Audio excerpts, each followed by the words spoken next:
네, 시청자 여러분 안녕하십니까? 뉴스타트 3부 시작합니다. 특검 진행 상황부터 살펴보겠습니다. 내란 특검팀이 윤석열 전 대통령에게 내일 출석을 통보했죠. 이 출석 방식을 두고 양측이 신경전을 벌이고 있습니다. 특검은 지하 주차장으로 출석하는 건 불가능하다는 입장인데 윤 전 대통령 측은 이 같은 조건이 받아들여지지 않으면 출석 요구를 수용할 수 없다며 대립하고 있습니다. 염혜원 기자입니다. 내란 특검팀은 오는 28일 윤석열 전 대통령에게 출석하라고 통보했습니다. 특검팀이 고지한 시각은 오전 9시. 하지만 윤 전 대통령 측은 건강상의 이유로 1시간 늦은 10시에 나가겠다고 답했고 특검은 이를 수용했습니다. 양측이 본격적인 신경전을 벌인 건 출석 방식이었습니다. 윤 전 대통령 측은 지하 주차장을 통한 비공개 출석을 요구했습니다. 공개 출석은 망신을 주기 위한 의도라는 겁니다. 인권보호 수사 규칙에 따른 저희의 정당한 요구이기 때문에 당연히 그에 따라서 특검팀이 비공개로 저희를 소환해야 한다고 생각을 하고 있습니다. 하지만 특검팀은 불가 입장을 분명히 했습니다. 전두환, 노무현, 이명박, 박근혜 전 대통령 모두 그런 특혜를 받은 적 없다는 겁니다. 그러자 윤 전 대통령 측은 지하 출입을 허가하지 않으면 출석하지 않겠다는 의견서를 제출했고 이에 대해 특검팀은 출석 조사를 사실상 거부하는 것으로 평가될 수 있다고 반박했습니다. 그럴 경우 형사소송법상 다른 절차를 검토할 수 있다는 강경한 입장도 밝혔습니다. 양측은 조사 가능 여부는 서로에게 달렸다며 날을 세우고 있습니다. 윤 전 대통령 측은 오는 28일 오전 10시 일단 특검 사무실에 있는 서울 고등검찰청으로 갈 계획이라고 밝혔습니다. 다만 지하주차장 진입 여부는 끝까지 협의할 계획이라고 밝혀서 조사 직전까지 양측의 대치는 계속될 거로 보입니다. YTN 염혜원입니다. 이재명 대통령이 국회에서 취임 이후 처음으로 시정 연설을 하고 추가 경정 예산안에 조속한 처리를 요청했습니다. 경기 회복의 골든타임을 놓쳐서는 안 된다고 강조했습니다. 강진원 기자입니다. 이재명 대통령이 지난 4일 취임 선서 이후 22일 만에 국회를 다시 찾았습니다. 30조 5천억 원 규모의 추가 경정 예산안을 국민과 국회에 설명하기 위해서입니다. 조 단위의 추경안이 국무회의에서 의결된 건 이재명 대통령의 임기가 시작된 이후 불과 보름 만인 19일. 이 대통령은 인수위도 없이 출범한 정부가 급하게 추경안을 편성한 건 그만큼 우리 경제 상황이 절박하기 때문이라고 강조했습니다. 경제 위기에 정부가 손을 놓고 긴축만을 고집하는 것은 무책임한 방관이자 정부의 존재 이유를 스스로 부정하는 일일 수도 있습니다. 신속한 추경 편성과 속도감 있는 집행으로 내수 시장에 활력을 불어넣는 게 지금 시점엔 무엇보다 중요하다는 취지입니다. 경제는 타이밍이라고 합니다. 지금이 바로 그 타이밍으로 생각됩니다. 경기 회복의 골든타임을 놓치지 않도록 국회에 적극적인 협조를 부탁드리면서 추경안은 크게 소비 진작과 소상공인 등 취약계층 지원, 투자 촉진에 초점이 맞춰져 있습니다. 소득 수준 등에 따라 전 국민에게 1인당 최소 15만 원에서 최대 52만 원까지 소비 쿠폰을 지급하고 지역사랑 상품권 할인율 인상과 발행 규모 확대 방안 등이 담겼습니다. 사실상 파산 상태인 취약차주 지원 대책도 눈에 띕니다. 빚을 갚을 여력이 안 되는 113만 명의 7년 이상 된 5천만 원 이하 빚을 정리하는 게 대표적입니다. 도덕적 해이와 형평성 논란을 고려해 성실히 빚을 갚는 소상공인들에게 분할 상환 기간 확대, 이자 추가 감면 등의 혜택을 주기로 했습니다. 이번 추경안에는 도로 등 사회 간접 자본과 AI 산업 등에 대한 3조 9천억 원 규모의 투자 촉진 예산도 들어갔는데 이 대통령은 빠진 게 있다면 주저 말고 의견을 내달라고 국회에 당부했습니다. YTN 강진원입니다. 오늘의 국회 일정입니다. 국회 예산결산특별위원장 등 공석인 상임위원장을 채우기 위한 본회의 개최 여부가 오늘 오전에 정해집니다. 더불어민주당은 예결위원장에 삼선의 한병도 의원, 법제사법위원장에 4선의 이춘석 의원, 문화체육관광위원장에 3선의 김교흥 의원을 내정하고 우원식 국회의장에게 본회의 개의를 요구한 상태입니다. 여당은 국회로 넘어온 추경안을 다음 달 4일까지인 6월 임시국회 회기안에 처리하기 위해서 오늘 꼭 상임위원장을 선출해야 한다는 입장입니다. 국민의힘은 법사위원장, 예결위원장이 야당 몫이라며 양보를 주장하고 있는데요. 우원식 의장은 야당 입장을 최종 수렴한 뒤 오전 중에 본회의 개의 여부를 결정할 방침입니다. 국회 농림축산식품해양수산위원회 여당 의원들이 오늘 오후 3시 국회에서 송미령 농림부 장관과 당정협의회를 갖습니다. 송 장관은 이 자리에서 더불어민주당이 추진해왔던 양곡관리법 같이 포함한 농업사업법에 대해 절충안을 제시할 것으로 알려졌습니다.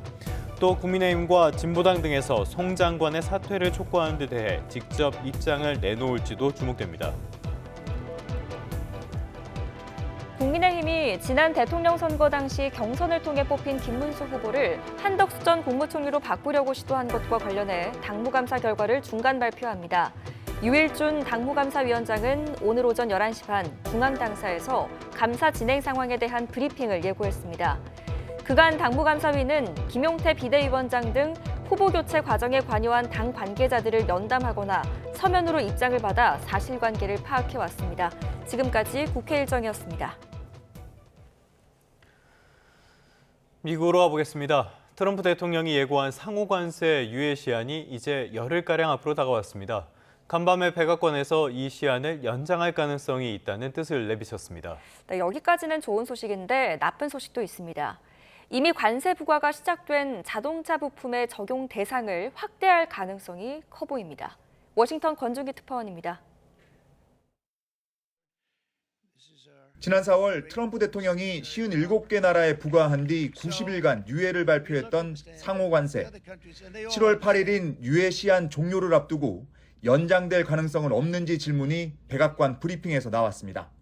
There's no plans to extend that July 8th and July 9th deadline. I mean, So it could be extended, but that's a decision for the president to make. 미국 언론들은 이미 유예 시한 연장을 점쳐왔습니다.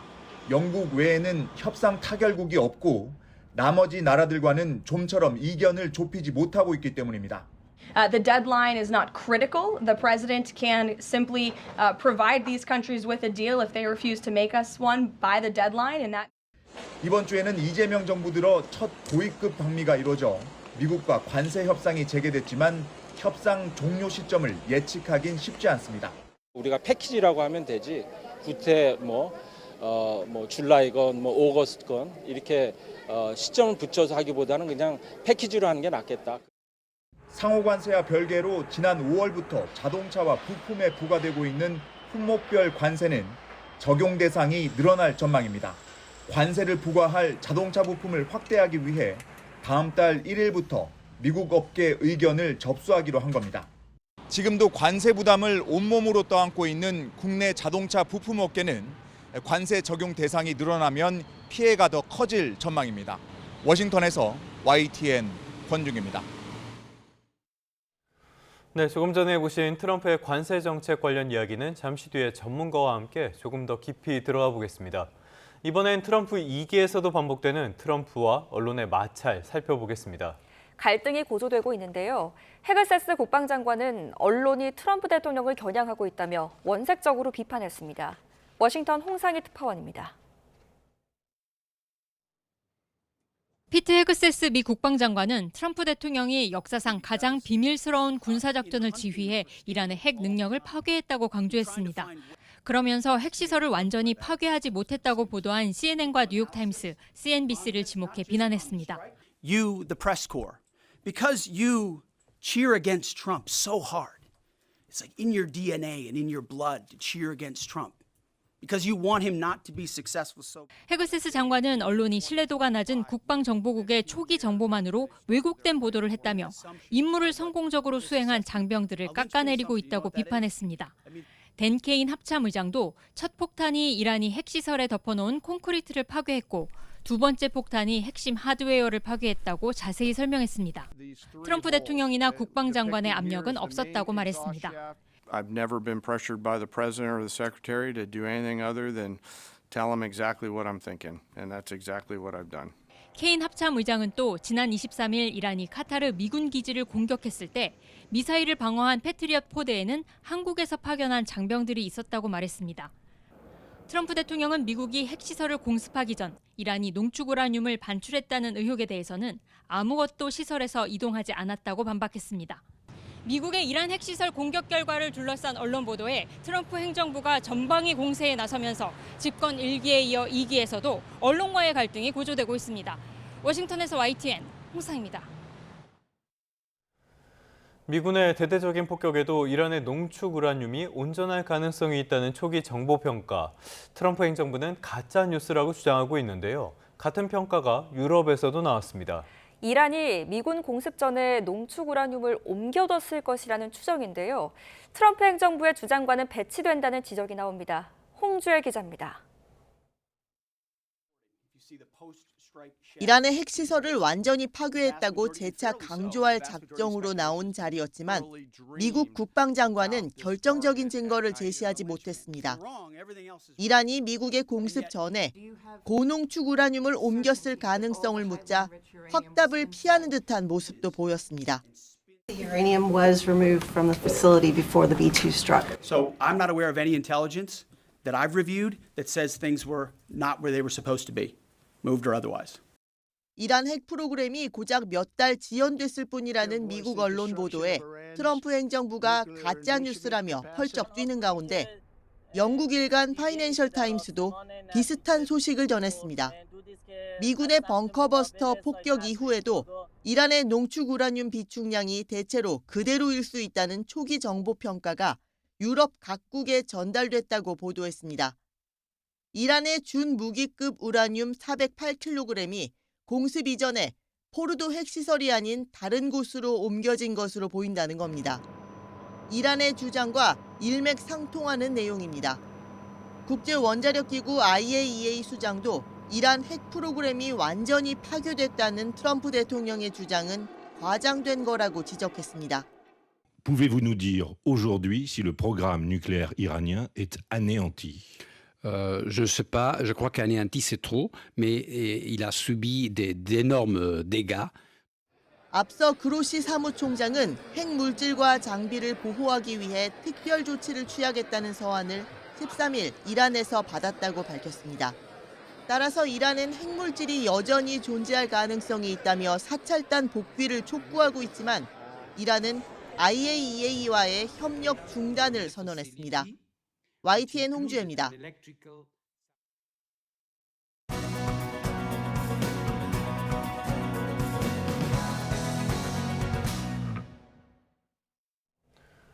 트럼프가 또 한 발짝 물러선 걸까요? 백악관에서 상호 관세 유예 기간 연장을 시사하면서 뉴욕 증시가 기분 좋게 거래를 마쳤습니다. 스타트 경제, 오늘은 주원 현대경제연구원 경제연구실장과 함께하겠습니다. 어서 오십시오. 네, 어서 오십시오, 실장님. 이 상호 관세가 전 세계를 혼란에 빠뜨렸는데 종료 시점도 계속 변동성이 있는 것 같아요. 연장할 필요가 없다고 하더니 백악관에서 연장 가능성을 또 시사를 했는데 예상하셨습니까? 유럽 회원국까지 한 90개국하고 지금 상호 관세 협상을 하고 있잖아요. 네네. 100명이 안 될 텐데 그 USTR 직원들이 한 명이 한국과 지금 못 맞거든요. 팀 단위로 움직일 거니까 분명히. 그게 가능하겠습니까? 물리적으로 불가능한 일이었다. 다만 이제 그 모든 국가보다는 이제 특정 국가에 좀 주력을 할 겁니다. 예를 들어 뭐 중국, 한국, 일본 이런 동맹국들이 있고 유럽, 인도. 그러니까 이런 쪽에 많은 인력을 대량으로 투입을 했을 거고 나머지 국가에 대해서는 사실 좀 우선순위에서 밀리죠. 그러다 보니까 뭐 이런 국가들이 7월 8일까지 다 협상을 체결할 수는 있겠지만 나머지 수십 개 국가들은 빠지거든요. 그러면 이제 문제가 될 수 있거든요. 그 국가들이 성실하게 임하지 않았으면 모르겠는데 전부 성실하게 임했을 거고 미국 쪽에서 사람이 없어서 대응을 못했다면 미국 쪽도 어떻게 체면이 안 사는 거잖아요. 그러니까 그런 그 미국 행정부 내 문제 이런 것 때문에 좀 상호관세 그 유예 기간이 좀 연장되지 않을까 생각이 됩니다. 네. 어찌됐건 우리나라 입장에서만 보면 기분 좋은 소식인 것 같습니다. 이외 가능성이 나왔다는 것은요. 그런데 지금 우리나라가 이미 25% 자동차 관세 부과받고 있는데 여기서 자동차 부품의 종류를 늘릴 것이다 이런 전망도 나왔어요. 네. 기존의 자동차 부품에 25% 관세가 들어가는 건 이제 자동차에 들어가는 것 중에 약간 좀 비중이 큰 거, 엔진이라든가 파워트레인 요 정도였는데 지금 나머지 부분에 대해서도 이제 관세를 부과할 수 있다. 예, 결정을 앞으로 이제 뭐 60일 내에 하겠다고 하는 건 뭐냐면 아마 자동차 부품별로 미국 내에서도 이익단체들이 있을 것 같아요. 협회라든가. 그런 사람들이 이제 엔진 뭐 이런 거, 파워트레인 이런 거는 관세를 부과하면서 미국에 있는 자동차 다른 부품 기업들은 왜 상대적으로 좀 뭐랄까 손해를 보냐. 네. 우리도 관세를 올려달라. 네네네. 분명히 그런 로비가 들어갔을 것 같고. 그래서 그런 쪽에 대해서 좀 곰곰이 생각해 볼 텐데 그게 이제 타당하다 그러면 사실 60일 정도, 60일로 밝혀져 있죠. 네. 거기가 그렇게 길게 생각은 안 했을 것 같거든요. 그러니까 바로 뭐 1, 2주 내에 때렸으면 되는데 좀 여러 가지 그렇게 되면은 미국 소비자들이 부담해야 되는 이제 그런 비용들이 좀 높아질 가능성이 있어서 이제 그런 거를 좀 최종적으로 좀 고민을 하지 않을까 생각이 되고요.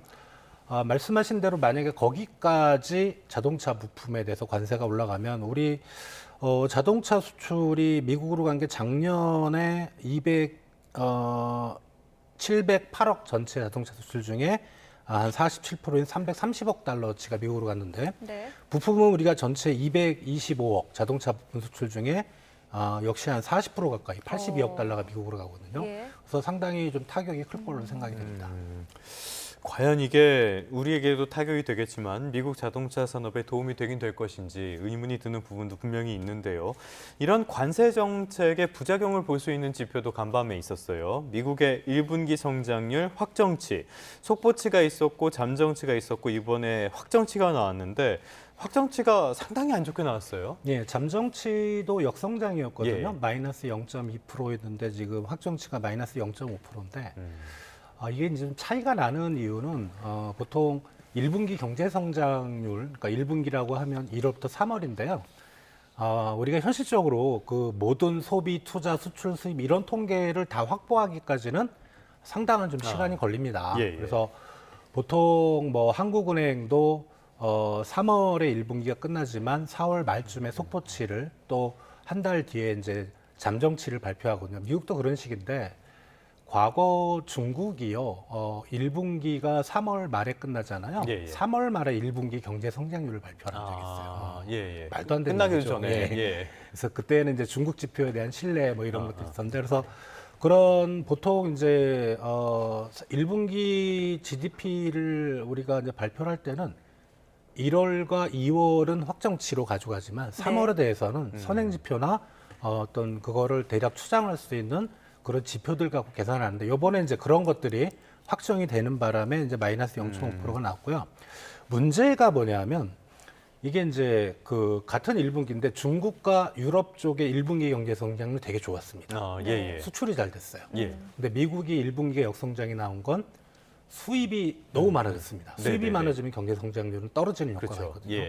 그 말은 그 관세가 본격적으로 부과한 게 2분기부터잖아요. 유럽과 미국, 중국 쪽에서 먼저 인상이 되기 전에 수출한 게 이번에 가장 큰 영향을 미쳤던 것 같고 문제가 되는 게 이제 민간 소비가 잠정치에서는 1.2% 증가했던 걸로 나왔는데 0.5% 확 떨어졌습니다. 이게 사실 중요하거든요. 미국은 소비가 GDP에서 차지하는 비중이 70% 정도 되는데 우리나라는 절반도 안 되거든요. 즉 미국 경제의 향방은 소비가 결정을 해야 되는데 소비가 생각보다 많이 약화됐다. 그래서 일각에서 얘기하는 이제 트럼프 세션, 그러니까 트럼프 플러스 리세션. 트럼프가 경기 침체를 유발하는 게 아닌가 이런 우려감도 좀 확산되고 있습니다. 자, 간밤에 뉴욕 증시를 보면 일단 나쁜 지표도 있었지만은 상호 관세 유예라든지 이런 부분에 환영을 하면서 좀 오르긴 했어요. 근데 실장님 말씀하신 것들을 들어보면은 지금 미국의 경제 자체 소비가 안 좋아졌고 수입이 늘었다라고 봤을 때는 2분기에는 수입이 줄어들면서 더 나아질 건지 이렇게 약해진 소비 때문에 더 나빠질 건지 어떻게 보십니까? 일단은 역성장의 주된 원인은 수입이었기 때문에 2분기에는 이제 수입이 좀 개선이 되겠죠. 그러면은 역성장까지는 안 나올 거고 1분기가 마이너스고 2분기가 마이너스, 2분기 연속 마이너스면 공식적으로 리세션입니다. 경기 침체이기 때문에 그 정도까지는 안 갈 것 같은데 다만 이제 그 미국 주식 시장의 흐름을 보면 리세션 가능성은 크지 않다고 보는 것 같아요. 첫 번째는 트럼프가 이제는 옛날보다 좀 유들유들해졌다. 뭐 옛날에는 중국에 대해서 막 뭐 100%, 200% 관세 뭐 이 얘기 다 들어갔고 상호 관세도 좀 유예가 되는 것 같고 두 번째는 만에 하나 미국 경제가 침체에 빠졌을 때는 미국 연준이 무언가를 할 거다. 그리고 최근에 이제 미국 연준 의장 차기 내년 이제 5월 달에 임기가 만료인데 그 의장 새로운 의장을 보통 이제 올해 연말쯤 이제 선임을 하는데 네. 올 여름부터 하겠다. 그러니까 지금 압박을 하고 있는 예. 거죠. 예. 그러면은 이제 미국 연준 내에서의 시각도 이제는 좀 트럼프가 원하는 방향으로 가야 되는 게 아닌가. 그런 뭐 여러 가지 이유를 해서 미국 경제가 침체에 빠질 가능성은 크진 않다고 생각이 됩니다. 네, 알겠습니다. 자, 다음 이슈로 넘어가 보겠습니다. 어제 이재명 대통령의 첫 시정연설이 있었는데요. 여기서 역시 추경의 필요성을 강조했습니다. 우리 실장님께서도 그동안 추경 필요성에 대해서는 동감을 하셨고, 문제는 이제 이 민생회복지원금을 지급하는 방식인데 선별과 보편을 섞은 방식을 택했습니다. 그런데 그 기준으로 건보료 데이터를 활용했거든요. 이 기준에 대해서는 어떻게 생각하세요? 가장 깔끔하고 빨리 할 수 있는 거는 연말정산 기준이 제일 빠르죠. 근데 연말정산은 이제 그 근로소득자만 해당이기 때문에 또 자영업자 같은 경우는 이제 종합소득세 우리 보통 5월 정도 확정되는 그 데이터를 가지고 뭐 할 수는 있긴 있는데 그냥 제일 빨리 할 수 있는 그건데 문제는 이게 그런 건 소득을 기준으로 하거든요. 예. 만약에 소득이 한 푼도 없는데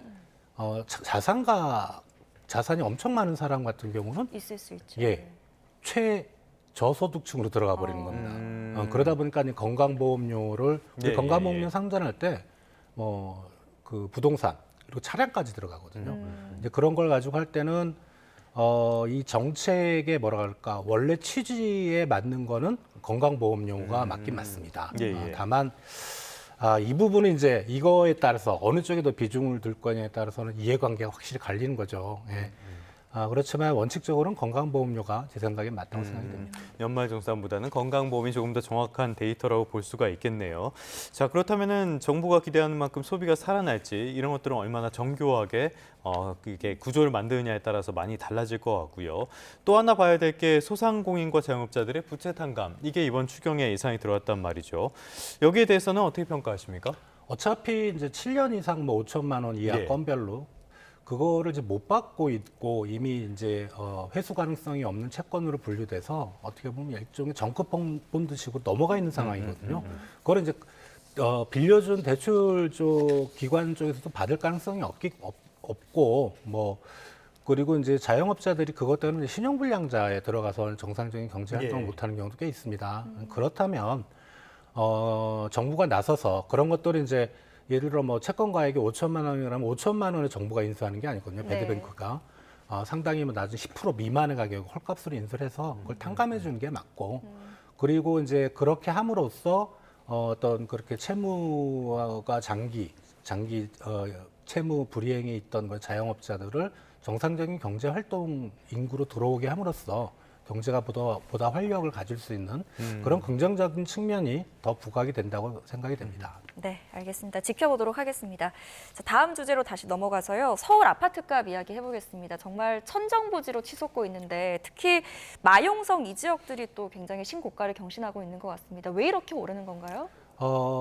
원래 이제 7월 3단계 DSR 그게 시행이 되면은 대출을 받을 수 있는 금액이 작아지잖아요. 6월에 땡겨받는 효과, 그런 것 때문에 가계대출이 많아졌고 부동산 시장에 들어가는 그런 케이스가 많아졌는데 우리 이제 강남 3구는 서울시에서 한번 그 규제를 해제했다가 난리가 났었잖아요. 그래서 규제를 다시 묶으니까 그게 이제 마용성 쪽으로 넘어가는 것 같아요. 풍선 효과라고 하죠. 뭐 어쩔 수 없는 상황이긴 한데 이게 지금 일시적으로 오른다고 보기는 어려운 게 거래량이 최근 한 3년 평균치보다 확 높습니다. 즉 거래가 들면서 가격이 올라가는 거는 부동산 시장이 뭐 화랑까지는 아니더라도 확실한 회복 국면을 가진다는 거거든요. 그런 풍선 효과 때문이라고 좀 생각이 됩니다. 지금까지 정부의 입장을 보면은 일단 7월에 DSR 3단계 이거를 보고 결정을 하자라는 기류가 있었는데요. 이 정도로는 시장의 어떤 기대 심리 같은 걸 꺾을 수 없다라는 우려도 많은 것 같습니다. 최근에는 움직임이 조금 더 달라지는 것 같고요. 대책 빨리 나와야 된다고 보십니까? 빨리 나와야 된다고 봐야 될 것 같은데 좀 애매한 게 과거의 어떤 부동산 시장이나 금융 시장에 어떤 문제가 특히 버블 같은 게 생겼을 때 분명히 이제 그런 대책이 나오는 건 누구든지 그거에 대해서는 상당히 긍정적으로 생각하는데 그게 이제 트래시 홀드라는 개념이 있습니다. 그냥 그런 정책을 내면 뭐 그 정도에서 이렇게 완화되고 뭐 연착하겠거니 하고 정책을 냈는데 예. 그게 폭탄이 돼버리는 경우가 있어요. 아무것도 아닌 게. 그래서 부동산 시장에서는 상당히 정부가 좀 조심스럽게 접근을 해야 됩니다. 규제는 필요한데 그게 강도가 너무 크거나 그다음에 네. 그럴 경우에는 오히려 부동산 시장과 금융 시스템을 혼란에 빠뜨릴 수가 있거든요. 그래서 정부가 상당히 좀 세심하게 생각을 해서 대책은 내놓되 예. 이게 너무 예단하지 말고 그 효과를 그러니까 부정적 효과, 긍정적 효과를 잘 판단할 수 있도록 해야 될 것 같습니다. 네, 정부의 고심이 깊을 것 같습니다. 자, 마지막 주제 살펴볼 텐데요. 원자력 안전위원회가 우리나라 1호 원전 고리 1호기의 해체를 최종 승인했습니다. 이번 해체 작업이 제대로 이루어지면 뭐 경제적인 효과 어떤 것들이 있겠습니까? 우리 이제 발전 단가를 보면 뭐 화력 있고 원자력 있고 신재생 에너지 있고 신재생 에너지 쪽에 발전 단가가 제일 높은 걸로 나오고 있고요. 제일 싼 게 사실은 원자력입니다. 물론 이제 화력 같은 경우는 이제 과거 저유가라든가 뭐 LNG 가격이 낮았을 때는 단가가 싼데 요새는 비교적 높잖아요. 그래서 사실 원자력이 뭐 가장 뭐랄까 비용 측면에서 효율적인 발전이라고 생각은 되는데 이게 영구히 갈 수는 없어요. 또 저게 해체라는 게 사실 뭐 방사능 문제도 있고 환경 문제도 있어서 그 금액도 상당히 크거든요. 그래서 일부에서는 원자력을 이제 반대하시는 쪽에서는 저게 이제 결코 싼 발전이 아니다. 그 비용까지 고려하면. 그런데 지금 원자력 발전을 많은 국가들에서 했고 일부 이제 어떤 국가들은 원자력 발전을 쭉 나가는 국가들도 있지만 유럽 쪽 일부 국가들은 원자력을 이제 없애는 국가들 있잖아요. 해체를 하는 이 시장 규모가 어마어마합니다. 그 해체를 할 수 있는 기술을 가진 국가는 그렇게 많지도 않고요. 그런데 이제 우리가 이제 처음으로 우리 국내 이제 원전이긴 하지만 한번 들어가 보는 거죠. 그게 만약에 성공한다면 우리가 최근에 이제 뭐 방산, 뭐 K컬처 뭐 이런 신성장 동력 중에 하나로 원전 수출이 많이 부상이 됐잖아요. 반대로 원전을 해체할 수 있는 우리 테크놀로지, 우리 기업, 우리 산업 이게 어떻게 보면 새로운 성장 동력이 될 수도 있는 거예요. 좋은 기회라고 생각이 됩니다. 어떻게 보면은 예상치도 못한 데서 또 새로운 사업 동력이 생기지 않을까라는 생각도 듭니다. 정말 경제 이슈가 많을 텐데요. 오늘은 주원 현대경제연구원 경제연구실장과 함께 다양한 이슈들 진단해봤습니다. 오늘 말씀 잘 들었습니다.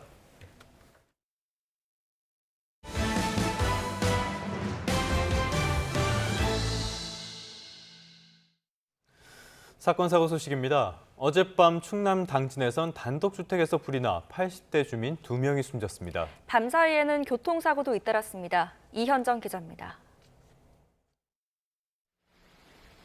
대형 화물차가 크게 부서진 채 고속도로 중앙분리대 위에 올라탔습니다. 어젯밤 10시쯤 경북 경산시 승대구 부산고속도로 남천터널 근처를 달리던 25톤 화물차가 앞서가던 8톤 화물차를 들이받은 겁니다. 밀리면서 중앙분리대를 충돌하고 옮겨이 깨졌고요. 방향이 좀 막혀버렸습니다. 이 사고로 화물차 운전자 2명이 경상을 입고 병원으로 옮겨졌고 차량 파편이 튀면서 현장을 지나던 다른 승용차 운전자도 찰과상을 입었습니다. 충격이 워낙 컸고 화물차 적재함 근처에서 화재까지 발생하면서 한동안 주변 교통이 극심한 혼잡을 빚었습니다. 비슷한 시각 충남 당진에선 2층짜리 단독주택에서 불이 나 부부로 추정되는 80대 남녀가 심정지 상태로 발견됐습니다. 소방은 거실에 설치된 천장 조명 등에서 합선 때문에 불이 시작했을 가능성을 염두에 두고 있습니다. 오늘 새벽 5시쯤 서울 강변북로에선 반포대교 근처를 지나던 화물차에서 불이 났습니다. 운전자가 차를 세우고 대피해 다친 사람은 없었지만 검은 연기가 다량 발생했고 차량 앞부분이 크게 탔습니다. 소방은 엔진 근처에서 불이 시작한 것으로 보고 정확한 원인을 조사하고 있습니다. YTN 이현정입니다.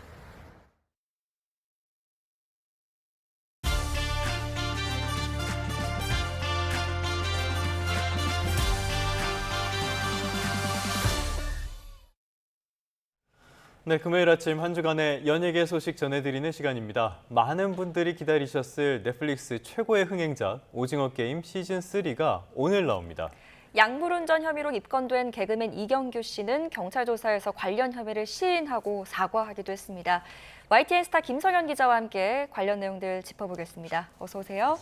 어서 오십시오. 오늘 공개를 오징어 게임 3 오늘 공개가 된다고 하는데 시사가 있었을 것 같은데 엠바고입니까? 네, 엠바고가 걸려 있어서 말씀드리기가 조금 곤란한데 예. 기대하셔도 좋다는 말씀 정도만 드릴 수 있을 것 같습니다. 알겠습니다. 오늘 오후 4시에 나온다고 하는데요. 이게 마무리죠, 이제? 네, 그렇습니다. 넷플릭스 사상 최고 흥행 작품인 오징어 게임 시리즈의 마지막인 시즌3가 우리 시간으로 오늘 오후 4시 전 세계에 공개됩니다. 이로써 2020년 시즌1의 첫 촬영을 시작한 오징어 게임은 6년 만에 시리즈를 마무리 짓게 됐는데요. 피날레를 장식하는 이번 시즌에서는 앞서 잔인한 게임 속에서 살아남은 참가자들의 마지막 운명이 그려질 예정입니다. 특히 지난해 12월 공개됐던 시즌2의 경우 작품에 대한 호불호가 엇갈린 바 있습니다. 앞서 제작 발표회에서 황동혁 감독은 지난 시즌에서의 아쉬움은 시즌3에서 해소되지 않을까 기대하고 있다라며 오징어 게임답게 멋지게 마무리됐다는 평가를 받고 싶다라는 희망을 드러냈는데요. 이번 시즌에서는 서로 다른 가치관을 가진 성기훈과 프론트맨의 대결이 마무리되고 그간 보지 못했던 새로운 게임들이 등장할 것으로 기대를 모으고 있습니다. 네, 앞서서 기대해도 좋을 것이다 이런 얘기를 하셨는데 시즌3 말고 시즌4, 5 이야기 나오는 거 없습니까? 네, 그렇습니다. 황동혁 감독은 그간 다양한 자리에서 오징어 게임 시즌4는 연출할 계획이 없다며 단호한 입장을 밝혀왔습니다. 하지만 절대로 오징어 게임으로 돌아올 생각이 없는 것은 아니라며 가능성을 열어뒀는데요. 예. 황동혁 감독은 오징어 게임 속 다양한 캐릭터를 주인공으로 하는 스핀오프 작품에 관심이 있다고 밝히며 작품의 세계관을 확장한 또 다른 작품이 탄생할 수 있다고 암시했습니다. 최근 미국 지미 펠런 쇼에 출연한 이병헌 씨 역시 언젠가 프론트맨을 주인공으로 한 스핀오프 작품을 볼 수 있느냐는 질문에 긍정적인 의사를 표했는데요. 이병헌 씨는 확실하지는 않지만 항상 가능성은 열려 있다며 앞으로 어떤 일이 일어날지는 모른다고 말해 가능성의 문을 열어두어 전 세계 팬들을 설레게 했습니다. 절대로 있을 수 없는 일은 절대로 없는 일이니까 가능성은 충분히 있다고 볼 수 있겠습니다. 이번에는 약간 안타까운 일이라고 해야 될까요? 주중에 논란이 컸던 일인데 이경규 씨 이야기 해보도록 하겠습니다. 약물 복용 상태에서 운전했다가 입건된 이경규 씨, 경찰 조사 받았다고요?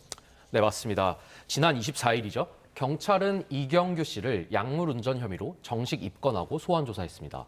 앞서 이경규 씨는 자신의 차와 같은 차종에 다른 사람의 차를 운전해 이동했다가 절도 의심 신고를 당해 약물 간이 시약 검사를 받았습니다.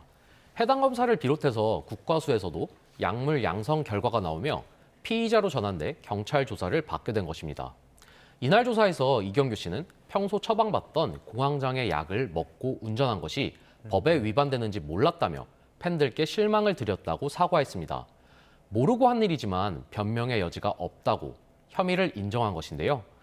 동석한 변호인 역시 이경규 씨가 10년간 공황장애를 앓아왔고 사건 전날도 처방약을 먹었지만 몸 상태가 좋지 않아 직접 운전해 병원에 간 것이었다고 해명하며 변명의 여지가 없는 부주의라고 고개를 숙였습니다. 예. 성실히 조사에 임했다고 하니까 조사 결과를 한번 지켜보면 좋을 것 같습니다. 그런데 이번 사건과 관련해서 유명한 이 정신과 전문의가 우려를 표한 바가 있다고요? 어떤 내용이었나요? 네, 맞습니다. 구독자가 138만이나 되는 유튜브 채널을 운영하는 멤버이자 정신건강의학과 전문의인 오진승 씨는 자신의 SNS를 통해서 이번 사건과 관련한 언론 보도에 대해 우려의 목소리를 냈습니다. 오진승 씨는 이런 사건이 언론에 크게 보도될 경우 정신과 약물 복용자 전체에 대한 사회적 낙인과 불필요한 오해가 확산할 수 있다고 말했는데요.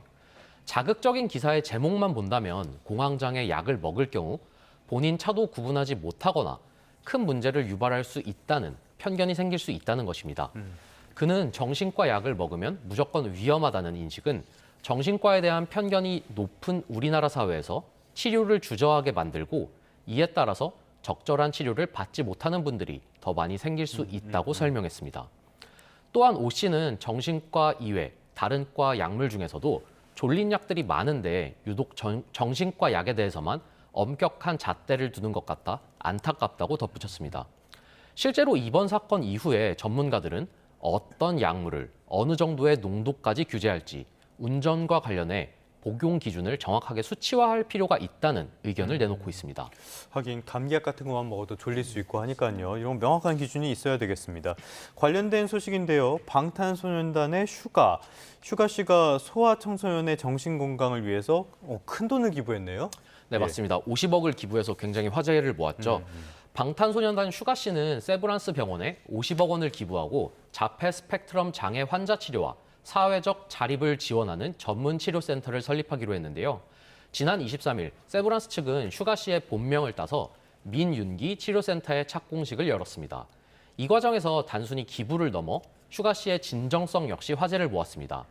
소아정신과 분야의 권위자인 천근하 교수에 따르면 슈가 씨는 천 교수와 만남에 앞서 그가 집필한 500페이지 분량의 교과서를 모두 읽고와 심도 깊은 질문을 던졌다고 하는데요.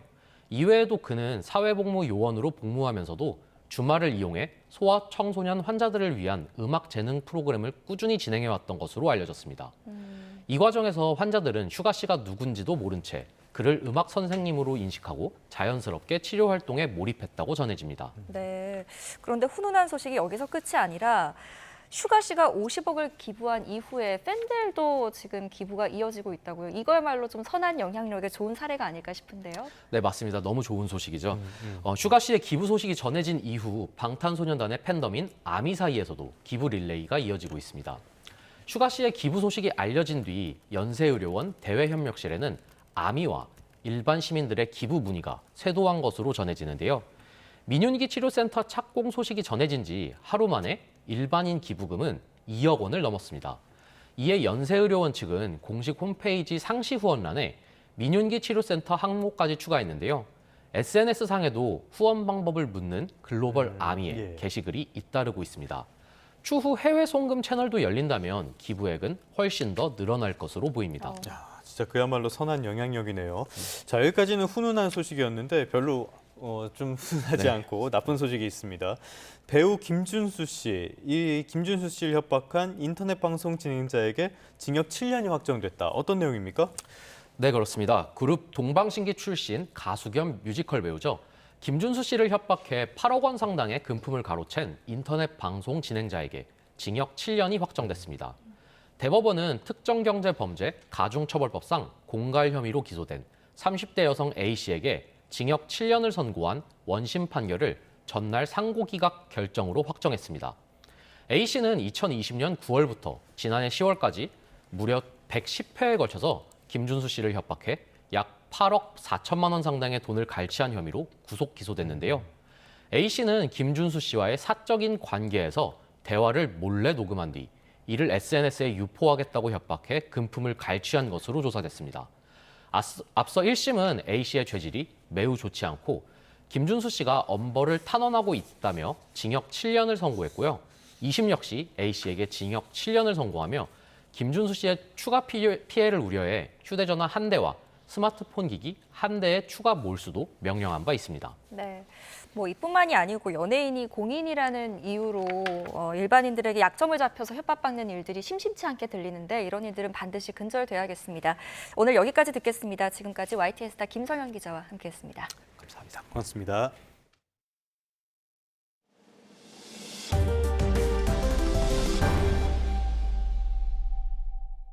한국 영화의 거장이죠. 고 유현목 감독의 탄생 100주년 전이 개막됐습니다. 동명소설을 원작으로 한 감독의 사극 영화 임꺽정은 지난 2022년 미국에서 발견된 이후 처음으로 국내 상영됩니다. 신지원 기자입니다. 한국 리얼리즘 영화의 개척자로 통하는 고 유현목 감독. 이범선의 오발탄, 윤은길의 장마 등 동명소설을 영화화한 작품들로 한국 영화 중흥기를 이끌었습니다. 또 반공 영화가 양산되던 1960, 70년대 사회 현실에 대한 비판과 분단 국가의 아픔을 섬세하게 묘사한 수작을 남겼습니다.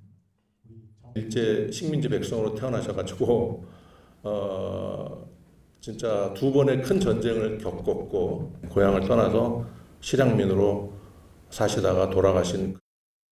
한국영상자료원은 1925년에 태어난 유 감독의 탄생 100년을 맞아 시대와 장르, 실천을 주제로 일주일간 총 18편을 상영합니다. 특히 동명소설을 원작으로 한 사극영화 임꺽정의 4K 복원본이 국내 최초로 상영됩니다. 임꺽정은 그동안 유실된 것으로 알려졌던 작품인데요. 1961년에 오발탄을 만드신 직후에 만드신 영화입니다. 크게 조명받지 못했던 작품인데 2022년에 미국 의회도서관에서 발굴되었고요. 유현목 탄생 100주년 전은 개막작 장마와 임꺽정으로 시작해 다음 달 2일 말미잘, 사람의 아들을 끝으로 폐막합니다. 또 영화감독이나 평론가 등 전문가들이 작품 상영 전후 관객과의 대화를 통해 작품의 배경과 의미를 되새기는 시간을 갖습니다. YTN 신지원입니다. 끝으로 출근길 날씨 살펴보겠습니다. YTN 야외 스튜디오 연결합니다. 원희다 캐스터. 네, 원희다입니다. 오늘 아침 서울은 하늘이 어떻습니까? 네, 어제에 이어 오늘도 하늘빛이 우중충합니다. 방무가 끼어 있는 곳도 있는데요. 오늘도 서울 등 중부지방은 종일 하늘빛이 흐리겠고요.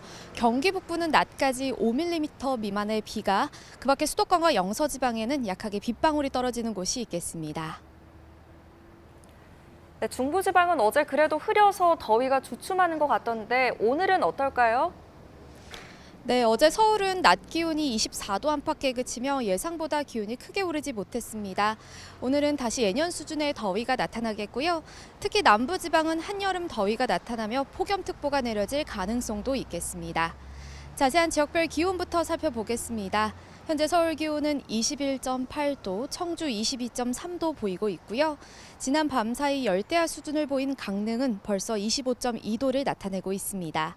한낮에는 서울 27도, 광주 32도, 대구 33도까지 올라 어제보다 1에서 4도가량 높겠고요. 습도가 높아서 더 후텁지근하게 느껴지겠습니다. 주말인 내일은 다시 전국에 장맛비가 내리겠습니다. 비의 양은 중부에 최고 40mm, 남부에 최고 60mm가 되겠고요. 정체전선이 차츰 북한까지 북상하면서 중북부 지방은 다음 주 초반에도 비가 오락가락 이어질 전망입니다.